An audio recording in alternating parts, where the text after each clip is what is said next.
Hey everybody, welcome back to Wicked Good Show. I'm Brian. And I'm Ben. And of course this is the spin-off of Wicked Good Show, the series within Wicked Good Show where we cover Rick and Morty. So yeah, we're done with the mid-season already. Ben, how do you feel?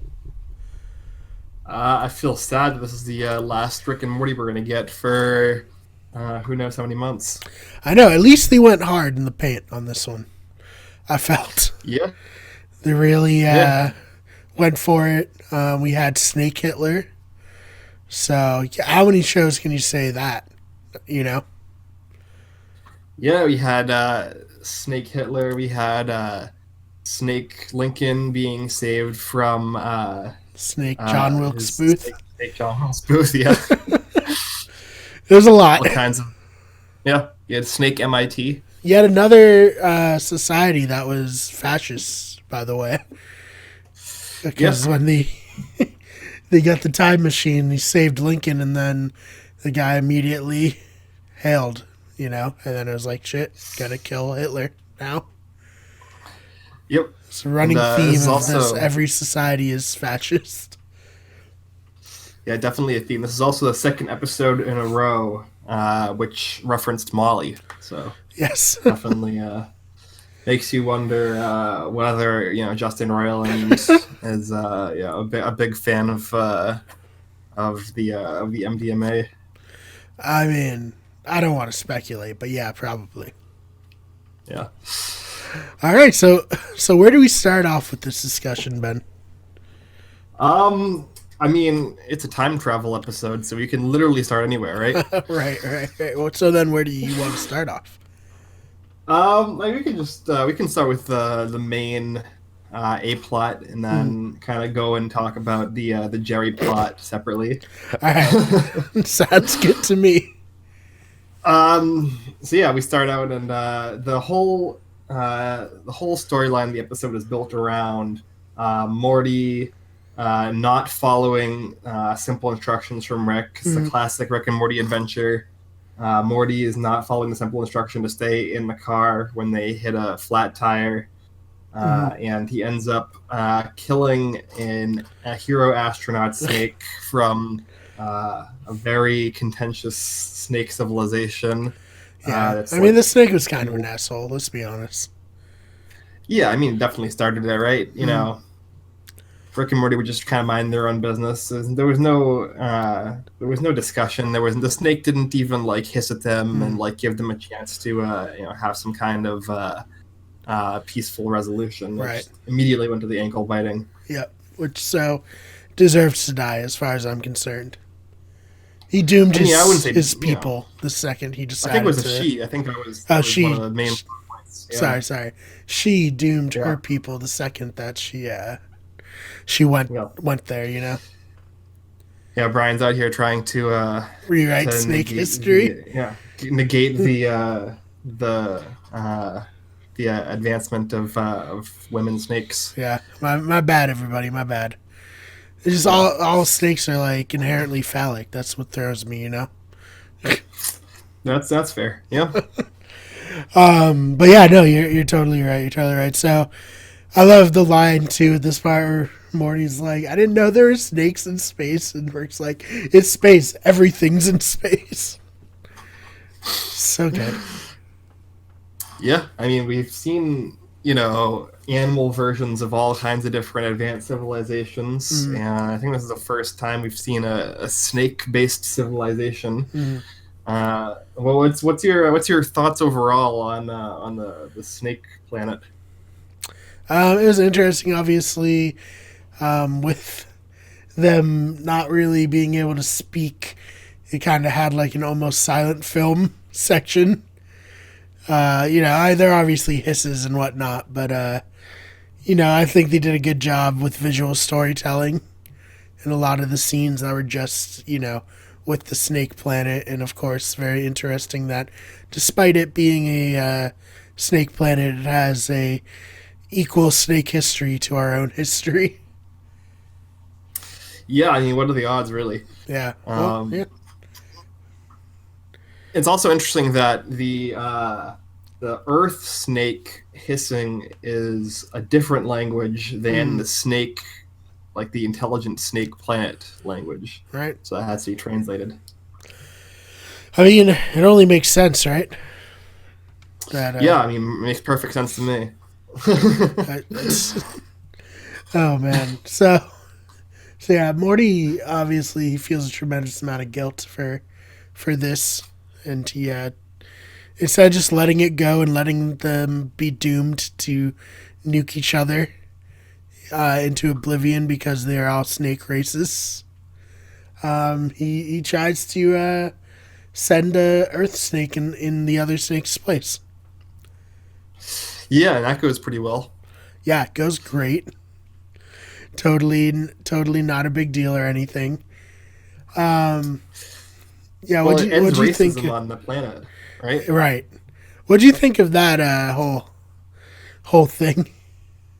I mean, I think it was pretty fun.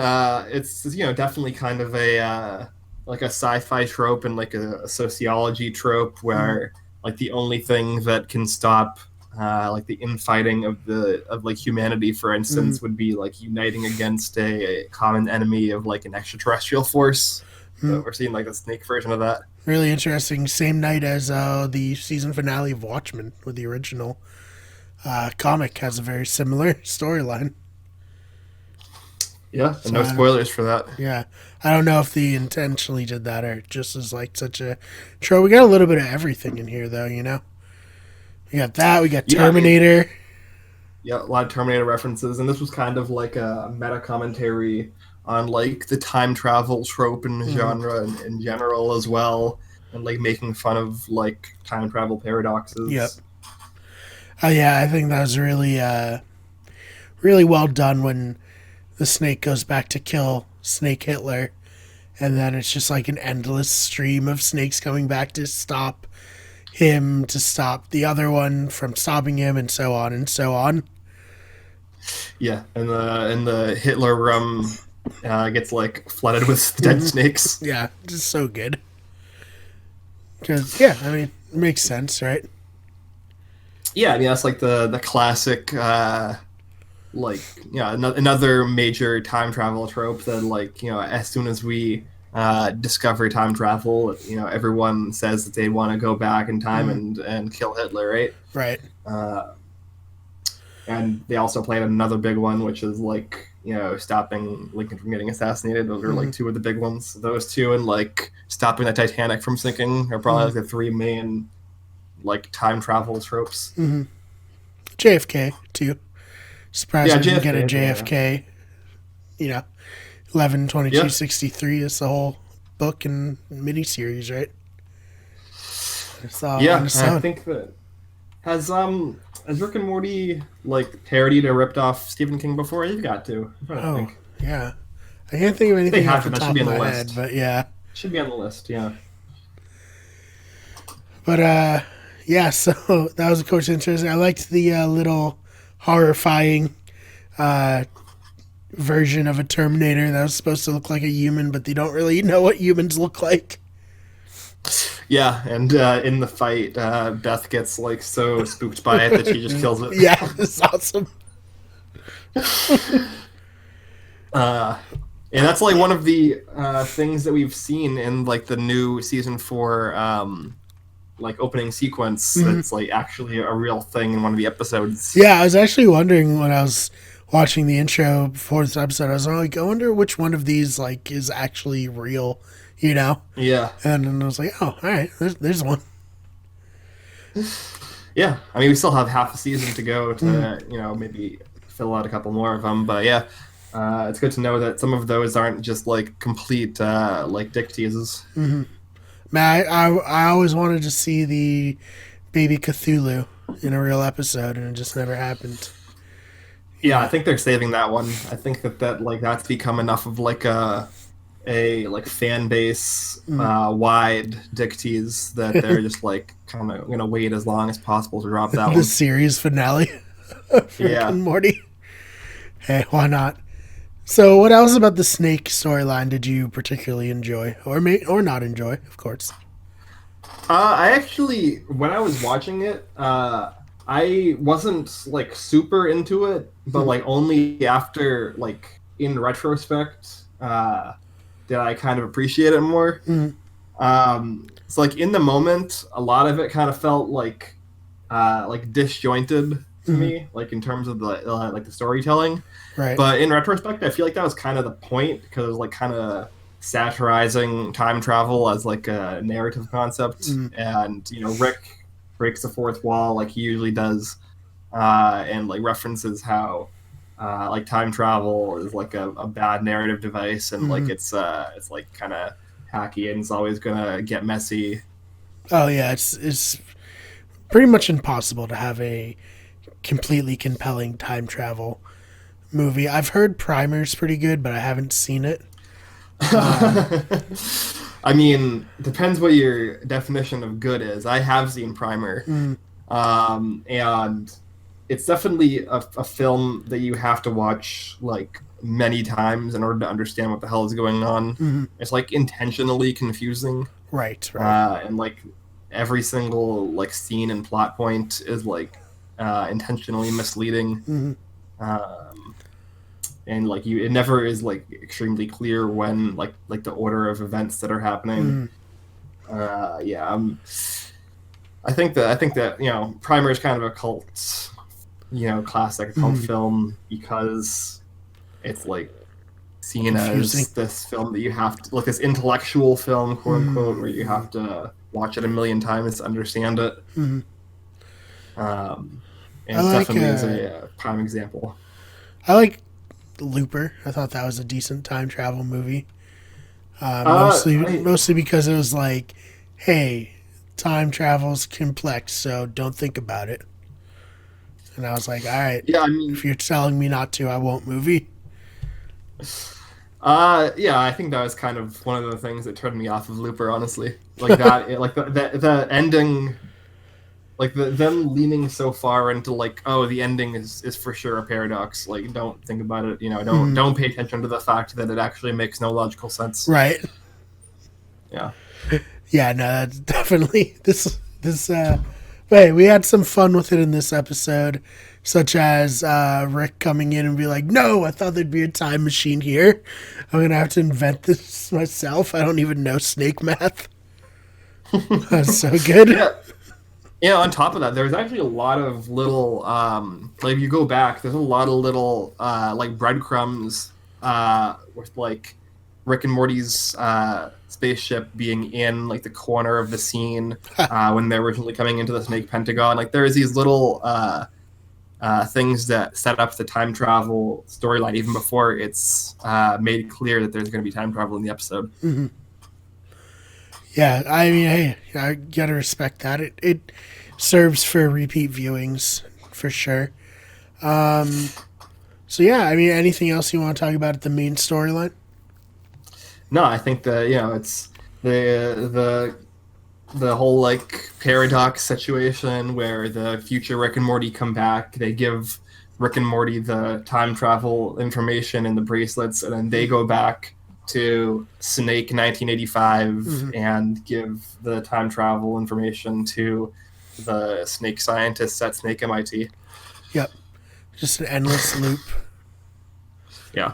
Um, And then we kind of get the payoff at the end where Rick and Morty have to like do all the like tedious work that the mm, future Rick and Morty had done to set up the easy situation for them. yep, and Morty gets punched in the eye by Rick for leaving the spaceship.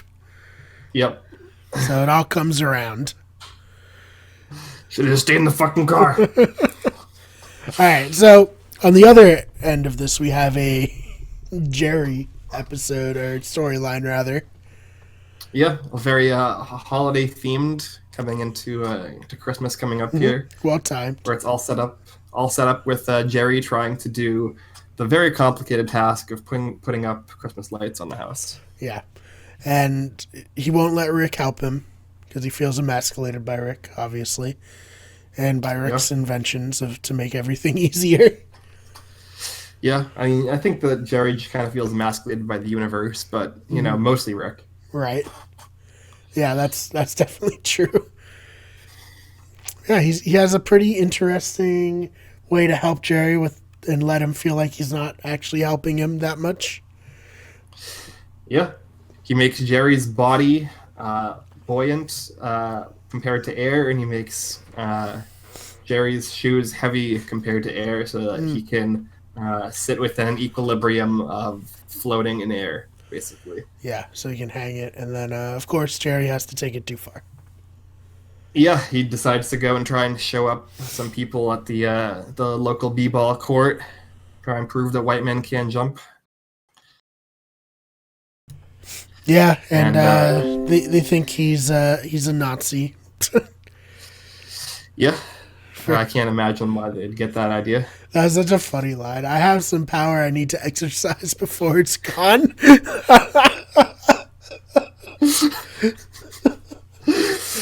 Oh my god. He jumps and knocks his shoe off and floats away. Oh, so good. Yeah. So what do you think the best part of the whole like Jerry storyline is? Because I know which part was my favorite. I liked the horrifying disembodied head creature that Rick made for the phone call. Oh my god. Yeah. That was dark.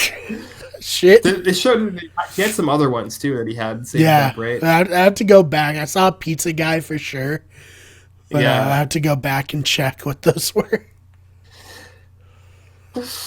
But yeah, so he references the movie Click when he freezes Beth in time so that he Right. can let Jerry go on and prove that he's capable of saving his own ass rather than having Rick do it for him. Right. But yeah, my favorite part after Jerry crashes a plane by knocking a time traveler into the A time traveling human snake hybrid. Yep, trying to save Jerry because the snakes have like started worshiping Morty as like a demigod or something. Oh man. All very confusing. Yeah. But my favorite scene was after he did that and he got down back to Earth, and he ends up dragging a boulder into a dive bar. Well, that was before, I think. Oh, was it before? Yeah, because then he gets flown Oh, off, and then he. Oh, okay. Yeah. But yeah, the All boulder into the dive bar was a great scene. Yep. He's like, yeah, no boulders are allowed in here. It was just so confrontational to him. I'm pretty sure that was a Terminator reference as well, right? Where he goes into the dive bar. Oh, yeah. Yeah, and it's like, what do you think you can take me? He's like, no, obviously not. Oh, man. So good. Take your girlfriend with you. Yeah. Other two is like, yeah, put the boulder down. The thing is, you have a lot of ceiling fans. Oh, man. What a ridiculous show. I love it so much. Yeah. Yeah, and Jerry's quest to be redeemed, he probably killed a lot of people in this episode. I mean, we never saw the plane actually crash. True. Right? He lived. And he was on the outside of the plane, so. Sure. I mean, to be fair, I don't know how well that plane would have done either way with both of the pilots on Molly. Yeah. That's so good. How about Molly? You feel that? Yeah. Can I get some? Can I have some? Oh, so good. But yeah, they come back. Everyone's killing the snakes, waiting for the time travel paradox, or the snake to eat its tail, literally. And yeah, so that happens, and Jerry's on the roof, and we're like, I was here the whole time. He's like, well, you didn't help me? I was screaming. He's like, yeah, I can hear you over my screaming. I mean, that is totally a reasonable Jerry thing to do, right? So I Oh think yeah, it's a pretty definitely. believable lie. I Yep. I would say so. And then of Yep. course he falls off the roof just to end the storyline. The whole Yep. thing they were Breaks trying his to leg. avoid from Yep. the very beginning. He just breaks his leg. Oh Oh man. man. So yeah, would you think of this episode as a whole? Um, yeah, like I said, coming out of it right after I watched it, I wasn't super high on it. I thought the storytelling was kind of like all over the place. Mm, But like in retrospect and like kind of thinking back on it mm, with some time, I think that like that's kind of the whole point where the storyline doesn't really like flow and make any sense mm, with like all the time travel stuff, and it's like kind of over the top ridiculous mm. in like the way that the story plays out as like a commentary on the fact that like you can't write a time travel story that's like narratively coherent. Right. Yeah, it's Yeah, what do you unfortunate, think? but yeah. I liked it. I just thought it was so silly and such a fun like takedown of time. So we did takedown of heist movies. Now we've had a takedown of time travel movies. Yeah. I'm actually. I think what I want to do is try and have like a ranking of these 5 episodes, just Hmm. coming out of this, and then we can, after the end of the full season, we can rank what I assume is going to be all 10 episodes. Mm. So what do you think your like ranking right off the top of your head would be? Oh my god. Um, What's number one? What's the best episode of the 5?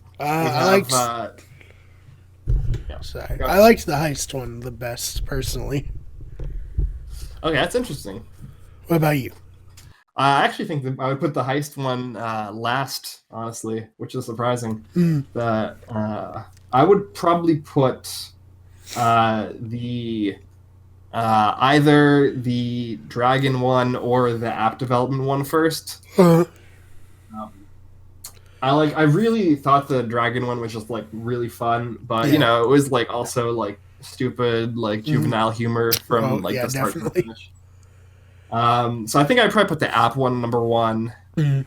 and then the dragon one number two, uh, and then I'd probably put episode one right before this one, and then I'd Mm. put the heist one last. But I Gotcha, think all gotcha. 5 episodes are very strong. I don't Yeah, know. no, What do you think? I think yeah, no, I liked the app probably second most.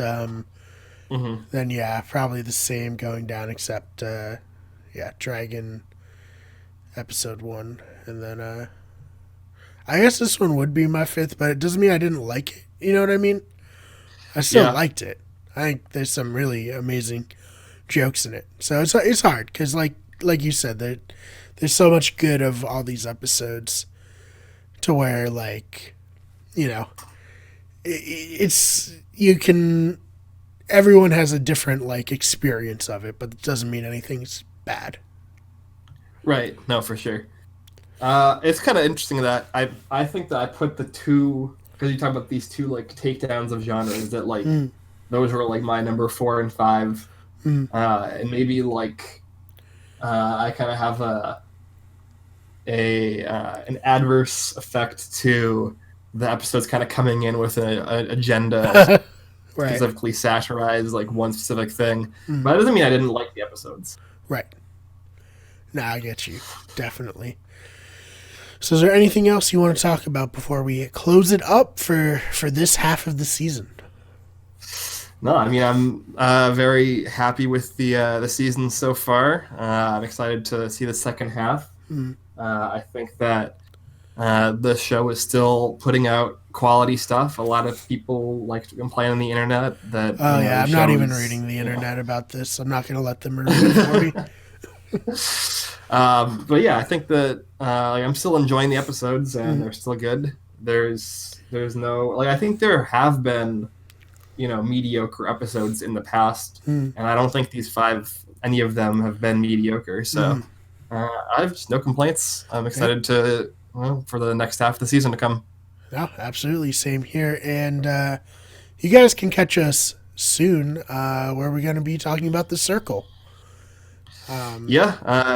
2 weeks from Wednesday, we have the premiere episodes of The Circle coming out on Netflix, and the first 8 cast members, the initial 8, because the way The Circle works is when people are eliminated for the first half to 2/3 of the season, when somebody is eliminated, a new contestant is rotated in. So the initial 8 contestants, who will start on day 1 of The Circle, have been released. All right, so that's very cool. We're gonna definitely want to be checking that out. Ben, where can they find you online? You can find me on Twitter at Ben Sharon, BenSharron. It's gonna be a lot of reality TV takes coming up the pipeline. Probably gonna be rewatching maybe a season of a certain reality TV show coming up soon as well, for any coverage we might be doing after our coverage of The Circle. Right. So yeah. Yeah. And you can find me on Twitter at TheFakeBMar. You can find the channel on Twitter at WGEverything, on Instagram at WickedEverything, on Twitch at twitch.tv/WickedEverything. Of course, the main channel is youtube.com/WickedEverything. And you can go to our website, wickedeverything.com. So we will see you guys soon. And of course, shout out Brian Wong. I have no idea if you watch these or listen to these episodes. I kind of doubt it because you haven't mentioned it at this point, but if you do, there's a shout out. Can't let an episode go without one. You know how it is, Ben. Yeah, it's in the rules. So everyone knows the rules. Thanks for watching, everybody. We will see you very soon.